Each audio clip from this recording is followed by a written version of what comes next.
Mensahe mo sa Pokashel Festival sa Barangay Apak? Yes, ang ganda no na yung mga concept na binigay ko sa kanila na there will be Pokashel picking contest no. Kako daman ano ba ang kasi Pokashel festival, ano ba kako ang ano na ano gagawin?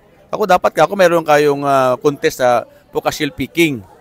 So, of course, may mga prizes yan. And sabi ko, dapat sa mga tourist lang, hindi pwede sa mga taga dito. Alam natin yung mag-ano yan eh. So, ang dapat ang mag-ano yan, yung mga tourist, bigyan sila mga t-shirt kung sino yung magpa-register. And then, yung naka-register may t-shirts, din mga 30 minutes lang na kuha ng mga pick na mga nakuha. Yung pinakamaraming nakuha, yun ang may premyo.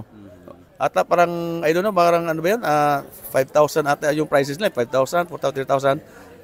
Hanggang fifth prizes na ibigay. So maganda first activity, event na gagawin. But sabi ko dapat mayroong mga media para